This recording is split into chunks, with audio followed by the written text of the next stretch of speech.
One of the toughest things about being a juror is mid to late afternoon and having to listen to attorneys discuss or argue closing arguments, if not opening statements, if not jury selection.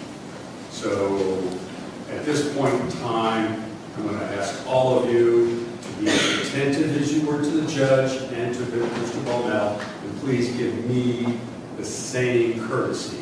I will try not to bore you, try not to put you to sleep, and I was really glad that the judge, let you have a comfort break before it was my turn.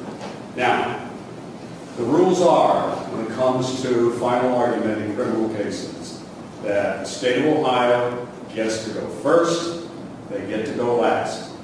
I'm in the middle. I don't get to respond to Mr. Loprenzi, who I think is going to bat cleanup for the state.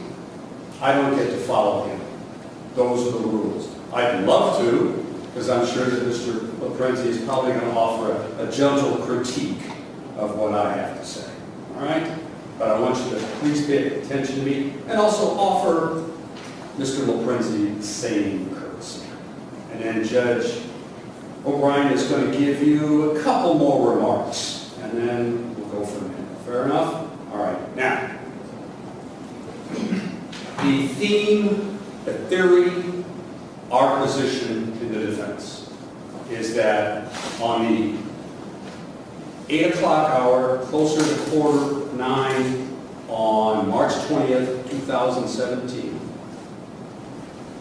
Mr. William Knight was acting in self-defense, defense of another, when he saw his son and or son-in-law and or his daughter in what he believed to be in big trouble, about to be run over by a dirt bike.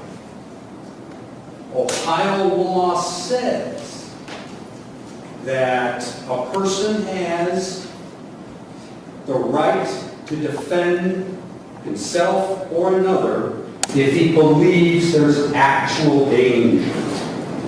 And also, a reasonable person can also defend himself or another person if he truly believes that there's danger, even though we find out later there may not be danger or slight danger, even if he's mistaken.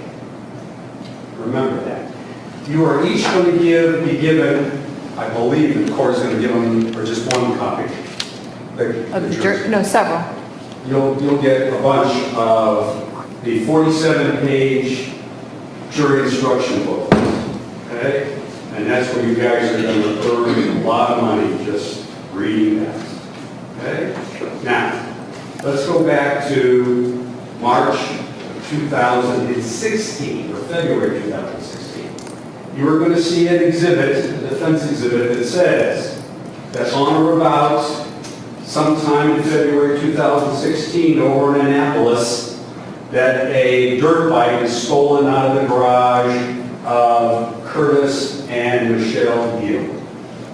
They filed that police report. Detective, I believe, wrote back to the report. For 1 year, actually a little over a year, the Gills are looking for that dirt bike.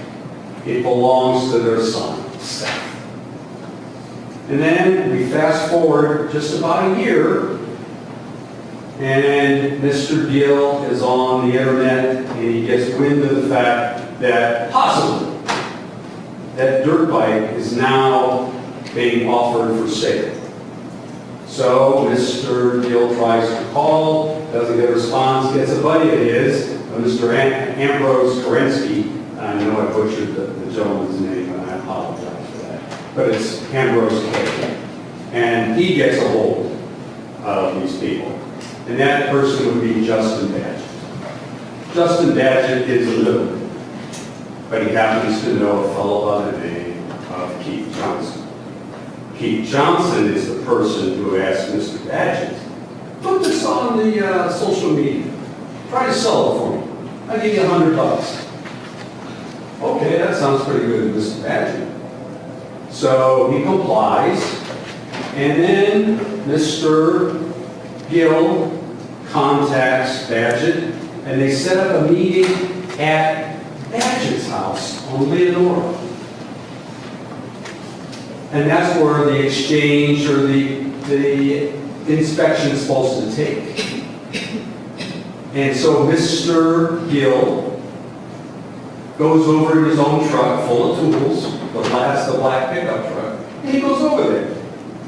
And he meets up with Badgett. And he says, where's the bike? Then there's a phone call. Who's the phone call from? It's Keith Johnson. Mr. Johnson is changing the plan. He wants Badgett and Curtis Gill to come over to his place on Danny. Now, that's not Mr. Gill's idea. Because he's alone, he's unarmed. The only thing he's really got is a bike. So Mr. Badgett and Mr. Gill, the two vehicles, go around the corner for a couple blocks. And they pull up in front of what turns out to be Mr. Spragg, Isaac Spragg's house. And that's where the bike is being kept in the back. And at this point in time, Mr. Gill's by himself. He's been on the phone, and for 2 or 3 hours prior, he's called the Akron Police Department multiple times, saying, hey, can I have some assistance? A referee, so to speak, a police officer to come over to just make sure everything goes okay. And he's assured at first that we'll send an officer. And the agreement is to meet at that CVS drugstore. Then they're going to go down the block a little bit.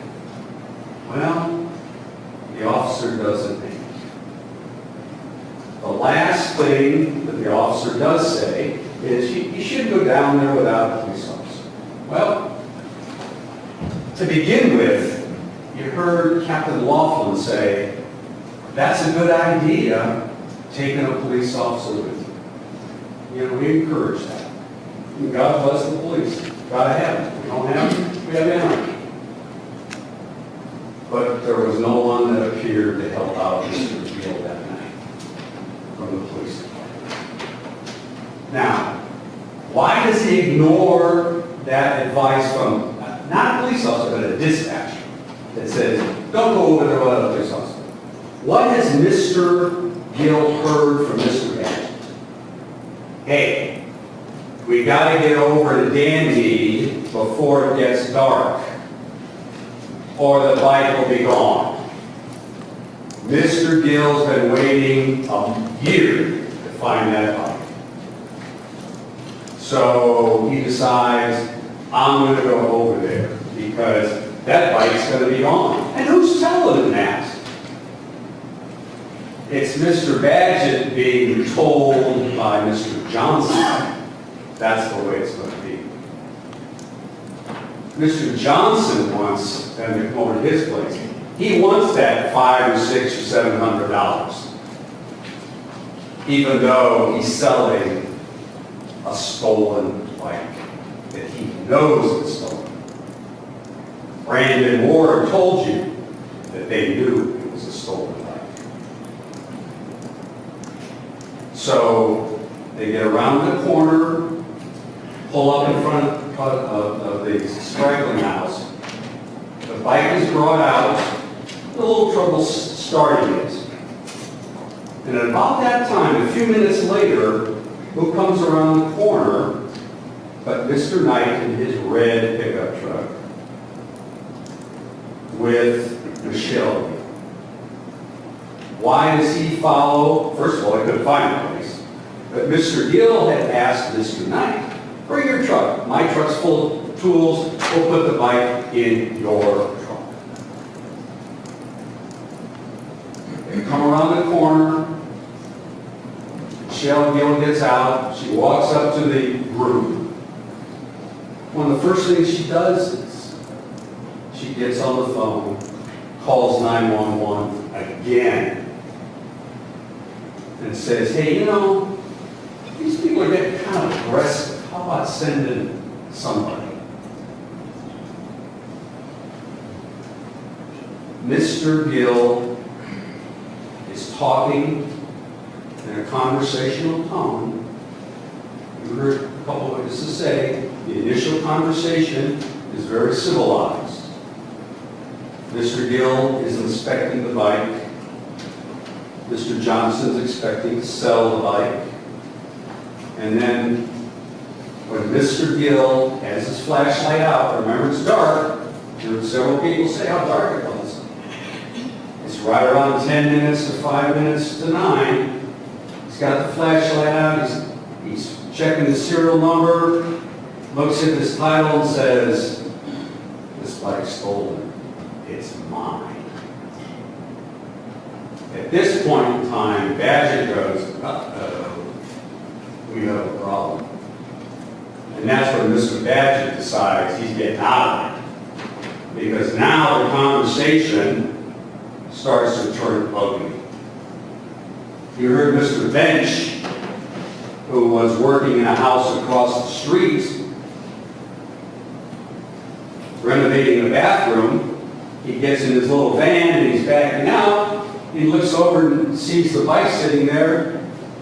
He says, "Hey," he thinks that bike's for sale. He asks about it. And then he hears this bike's stolen. He says, "Oh, I'm out of here." As he starts to leave, what's Mr. Gill do? He leans over and tells Mr. Bench, "Call the cops." So now we have Mr. Gill having called the police. He testified 9 or 10 times. You have his wife calling 911.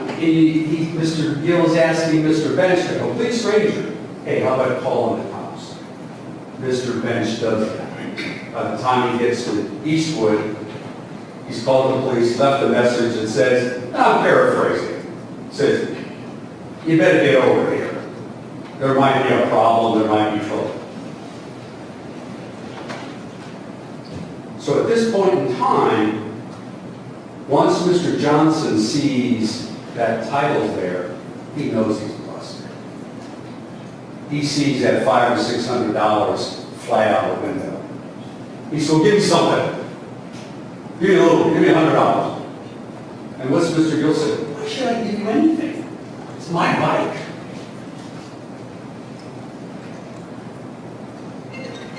Then we talk about who starts what. Because that's one of the critical things with self-defense. Who starts what? Who starts up the dirt bike? Mr. Johnson. You've heard Mr. Johnson starts up the bike so he can escape or get out of there. If Mr. Johnson was going to escape, to get out of there, why doesn't he drive that bike straight down Danby to where? Eastwood. Eastwood, he can go any direction he wants. He can leave the bike in the middle of the street. He can run down to Eastwood if he wants. You heard Captain Laughlin say there was nothing keeping Mr. Johnson from leaving the scene. We heard Mr. Badgett say that he sees a man standing down the street firing a weapon, one shot into the air. That is Mr. Knight firing a warning shot. You heard Mr. Capitoni, the construction guy, who says, "I teach the CCW courses twice a month. I don't like warning shots." Is a warning shot illegal? No. We also ask another question. You also teach self-defense, or defense of others. He says, "Yeah." And I said, when it comes time to a duty to retreat, isn't the amount of time available crucial in whether you have time to retreat. Yep. That is it. One of the reasons there's 12 of you is so that you can use your collective memories. You even have the advantage of taking notes. Not every judge allows notes.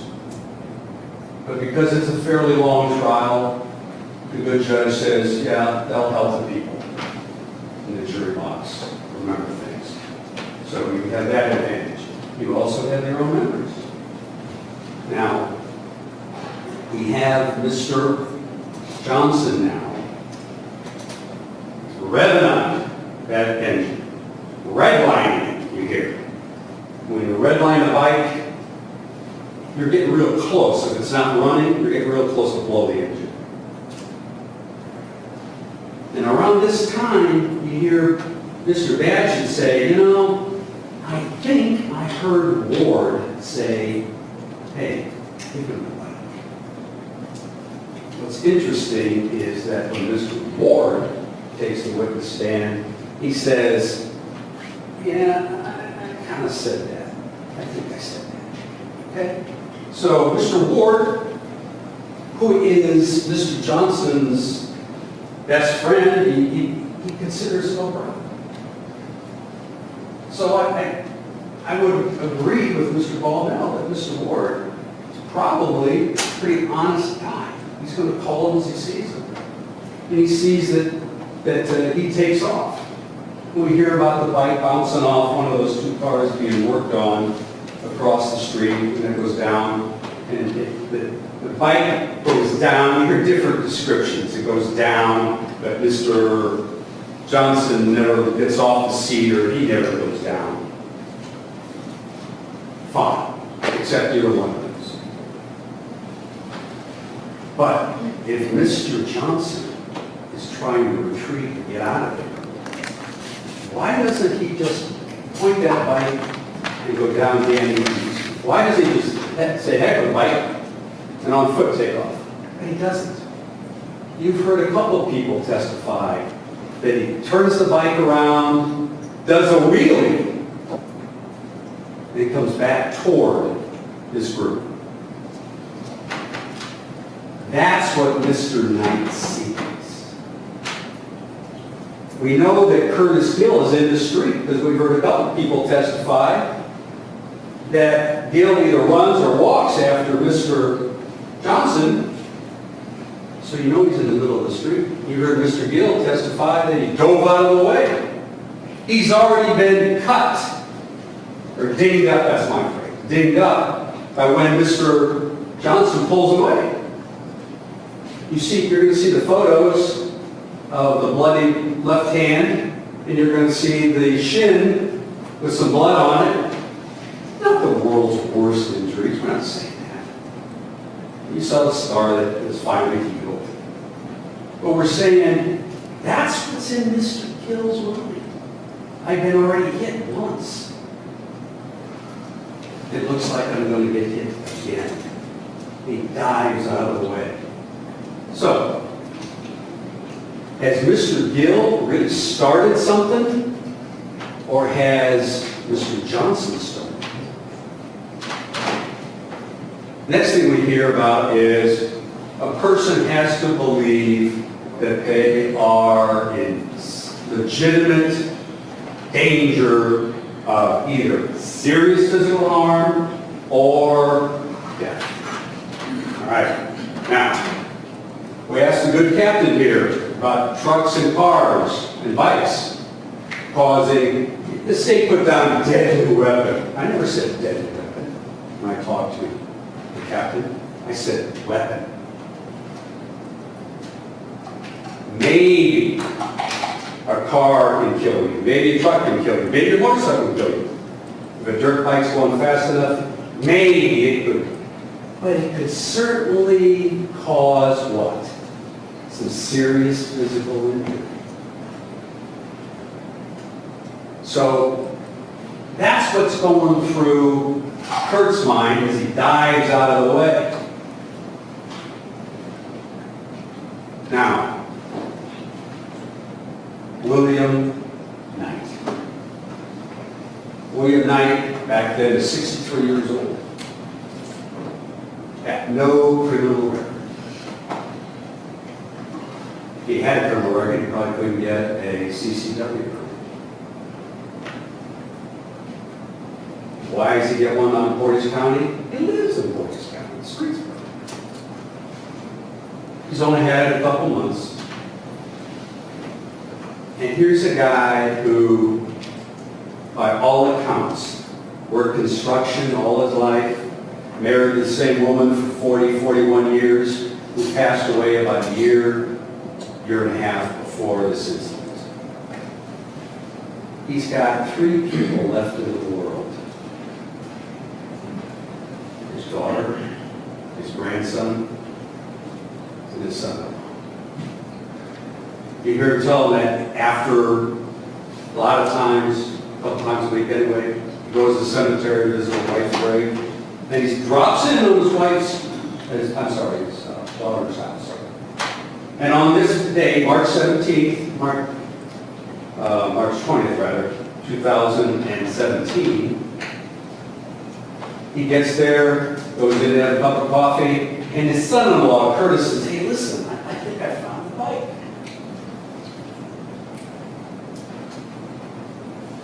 Will you hook up your trailer and we'll go get the bike? I don't like to hook up. Well, how about bringing your truck anyway? And you know, my truck's got tools in it. I'm going out ahead. I'm calling the cops. I've been calling the cops. You know, follow down the road when I call you with your truck. We'll put it in the back of the truck. So they follow. Now, where in that scenario is there some purpose to kill? Where is it? The law in Ohio says that every criminal charge has certain elements. Elements are what I call sub-parts. You know, you have venue, where it happened, jurisdiction, what county, that sort of thing. And purposely, in the murder charge, is an element. And the law says in Ohio that the state of Ohio must prove each and every element of each charge. It's not good enough if the state proves beyond a reasonable doubt each element, but only maybe 3 out of 4. That's not good enough. It's not like horseshoes or hand grenades. Close is not good enough. If, it's a matter of law, you don't find all the elements proven by beyond a reasonable doubt, you must vote not guilty. That's the law of Ohio. I don't make it up, it's the legislature down in Columbus. We have Curtis Gill, you've heard testimony from Mr. Knight that he saw Mr. Johnson running into Mr. Gill 7 or 8 times. Now, who's starting what at that point in time? And Mr. Gill grabs the handlebars. Not necessarily to keep you from leaving, but maybe to keep from getting run into.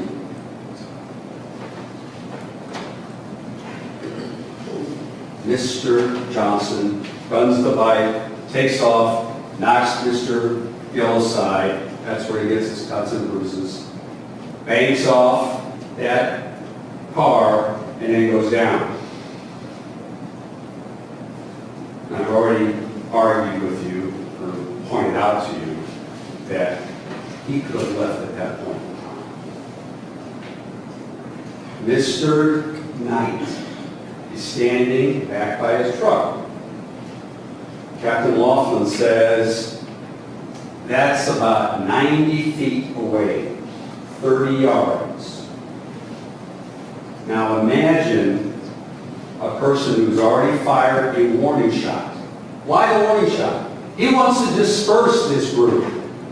He doesn't want to see anything else happen. He just wants everybody scared. So he fires one shot. You heard there were 2 spent shell casings in that revolver. There were 3 live rounds left. He fires one shot down a dark street, 90 feet away, at a moving target.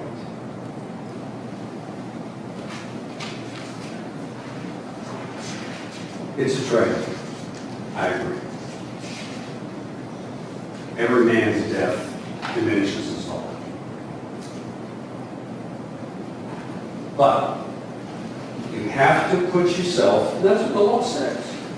You just heard the law from Judge O'Brien. In a situation like this, you have to put yourself in Mr. Knight's position. He sees trouble 90 feet away. He's by his truck. He doesn't go running down there, shooting up the place. But he sees the bike spin away, the bike turn around, the bike go wheeling, coming back toward his son-in-law, and what he believes to be his daughter is down there.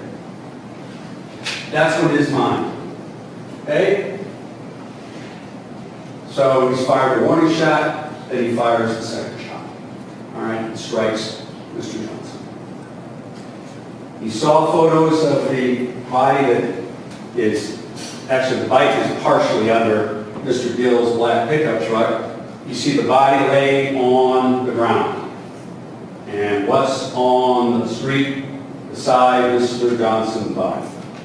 A bunch of blue pills, a bunch of little plastic bags. You hear the good captain say that, I'm sorry, it might have been the crime scene, Sergeant Oscar. He tells you that those blue pills are oxycodone. He tells you the bag said either those pills or marijuana. And remember what Mr. Badger told you. That he would buy his pot from Mr. Johnson 4 or 5 times. The third witness that the state called after Mr. Badger and Mr. Ward was Isaac Sprague. He owns the house where the bike was stored and where the black pickup truck and Mr. Badger's car are parked in front of. And you heard people say that it's a dark night and Mr. Spragling is inside his house looking through a window. And, you know, how good a view of everything is Mr. Spragling going to have? You folks, as a matter of law, are permitted, just because someone takes an oath, you people are permitted to believe all of what a witness says, part of what a witness says, or none of what a witness says. That's your promise. Mr. Knight sees what's going on. He sees the bike turn around. In his mind, his son-in-law is in the middle of the street, his daughter's down there someplace. Fires a warning shot, he fires in the direction of a moving target 90 feet away. Okay? Mr. Spragling also tells us that from the time the bike is started and pulls away to the time it goes down, the time he gets it back up, comes back up the street, Mr. Spragling wouldn't agree with me that he was coming up the street. He said he was coming in the direction of his house. Okay. Mr. Spragling, how long did this whole incident take? From the starting of the bike, pulling away, knocking Gil out of the way, going down, coming back up, being shot. Remember what he said? 30 to 40 seconds. Now, how much time does Curtis Gill have to dive out of the way and retreat from the scene and get into his truck and try to drive away? A lot longer than 30 or 40 seconds.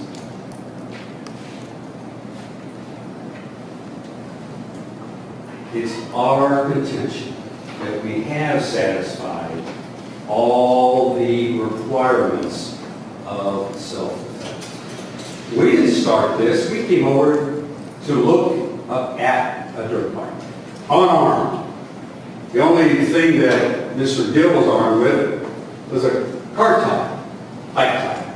And you're going to have that as an exhibit. And then, does he believe that he's going to get hurt, serious physical injury, or death? Well, he's already been knocked out of the side, dinged up a little bit. He sees another bike doing a wheelie coming back at him.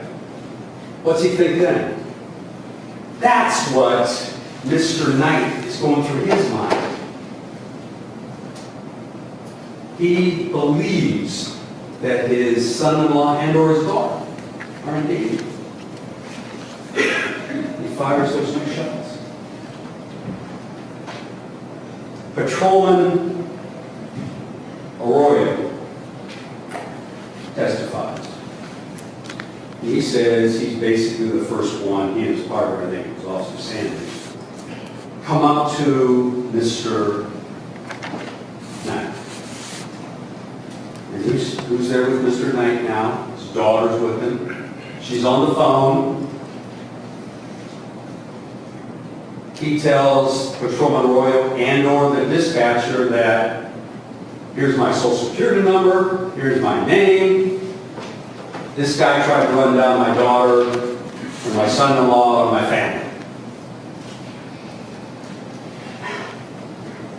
Do you think, Mr. Knight, that based upon what Dr. Brahms described him as being, has the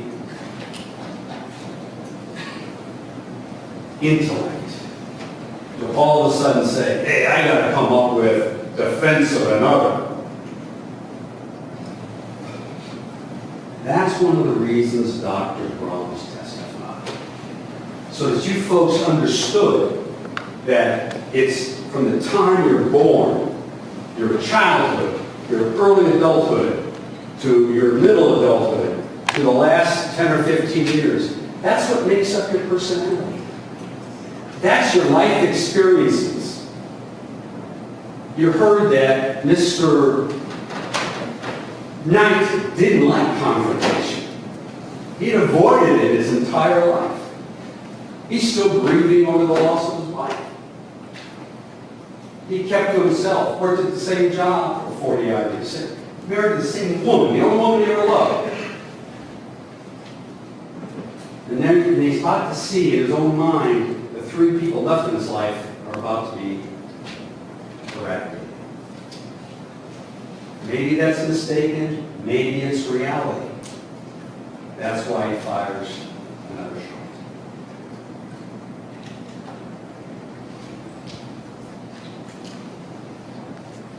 Dr. Brahms told you, and hired gun, okay, you want to believe that with all her credentials, that she's just a hired gun, she's just paid to come in and say what you heard her say she talked to the sister and the daughter. Okay? Here's a guy that lives alone, been retired for a few years. How are you going to find people? Well, why don't you go back to his 5th grade teacher? Well, gee, that's only 50 years ago. Who are we going to find 50 years ago?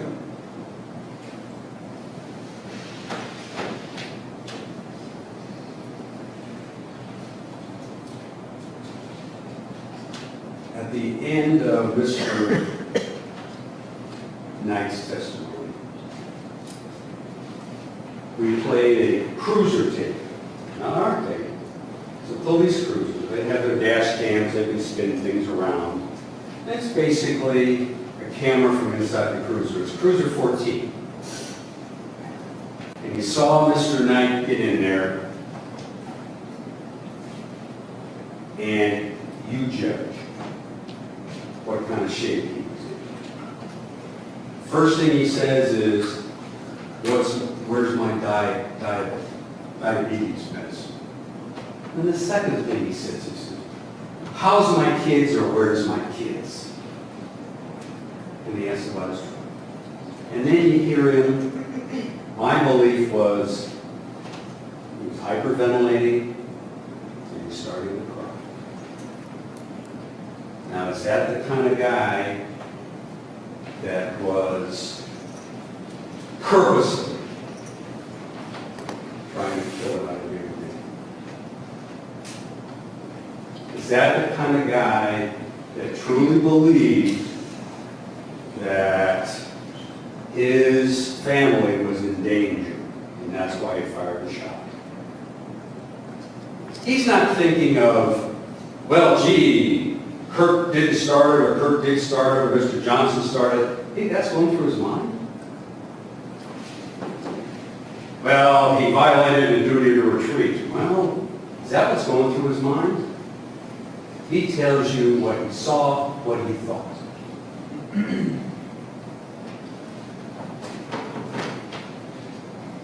Mr. Bench, he's the guy doing the renovation of town.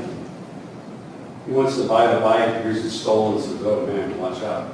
I said, Mr. Bench, what was going on with that conversation? Oh, it was getting nasty. F this, F that. That's when things were heating up. Mr. Johnson, I asked Mr. Bench, I said, how did Mr. Johnson feel about that bike? He wasn't giving up that bike. So who really starts with what? Ladies and gentlemen, I'm going to sit down here. I'm sure a couple of you are saying, thank God. I don't blame you. Mr. Lorenzi's going to get up and have a few words. But I'm asking you to decide a couple things. One, has the state proven all the elements of murder and felonious assault? Another decision you have to make is, has the defense proven those three conditions that are required to be proven, not beyond a reasonable doubt? It's not as tough as that. It's by what they call a preponderance of the evidence. In other words, it's more likely than not. Mr. Baumel showed you the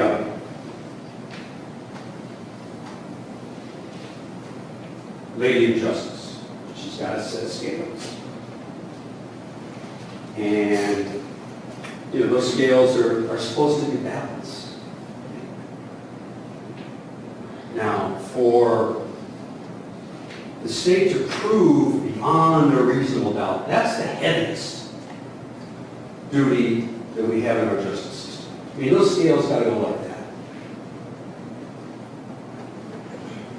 What we have to prove along the lines of self-defense is just tip them a little bit. That's the best way I can describe the difference between proving beyond a reasonable doubt the murder and the felonious assault versus proving the idea of self-defense. One of the last witnesses for the state was the captain, Captain Lawton. Captain, I already mentioned the Captain Lawton says, yeah, calling the police, good idea. We talked about the good doctor, Dr. Sturbins told you that this was not a close contact shot. It was a long shot. Captain Laughlin says, that's a long shot too. We didn't disagree. Dr. Sturbins tells you that Mr. Johnson died instantaneously, or real close to that. He went unconscious almost instantaneously, and then he was died within a couple of minutes. He also told you that this individual, Mr. Johnson, he's a good-sized guy. He's 6 foot, 216. He also tells you that he's got THC in his blood. Well, I'm not going to tell you the chemical phrase for THC. THC is the active ingredient in marijuana. He also tells you that it looks like that Mr. Johnson was a heavy smoker. He also tells you that Mr. Johnson's alcohol content is 0.09. And we told the doctor that 0.08 is the limit in Ohio.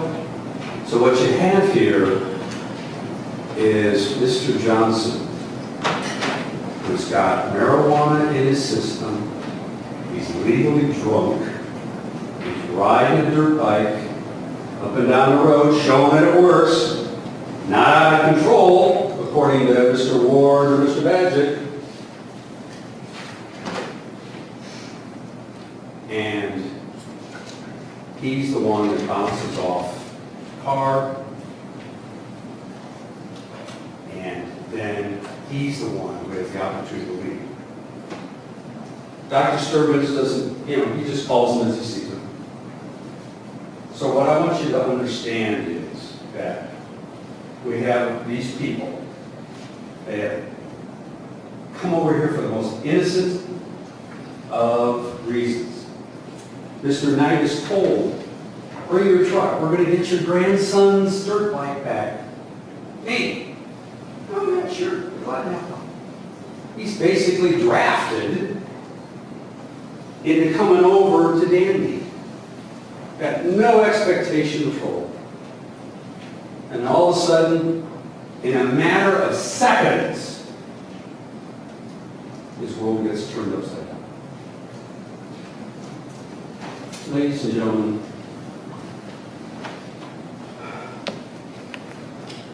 I suggest to you that Mr. Knight did not purposely kill Mr. Johnson.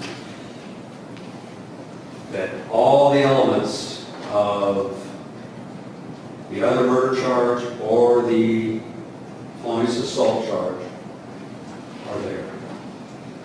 You have the option also of manslaughter. I'm not going to get into the finer points of manslaughter, but you have that option. It's like murder, self-defense, or in the middle, you have the possibility of manslaughter. We talked about you folks taking your time. There is no minimum, there is no maximum. We asked one or two of your group if it's 11-1 and you're the solitary person, whether you would change your vote just to be conciliatory or accommodating. And a couple of people said absolutely not. I'm just asking you people to talk about yourselves, look at all the exhibits. You're going to get an armload of exhibits from both the state and the defense. You're allowed to look at them, feel them, touch them. Although the weapon might be a little bit iffy. Which brings me to another point. The state would have you believe that because Mr. Knight had his weapon, it was loaded, and then he had a couple of fast loaders. When we asked Officer Royer, were those fast loaders used? No. Mr. Knight is not a killer, he's not a murderer. He's a person that was put in a tight spot with seconds to decide what to do. He was protecting members of his family. And that is the law allows. Thank you.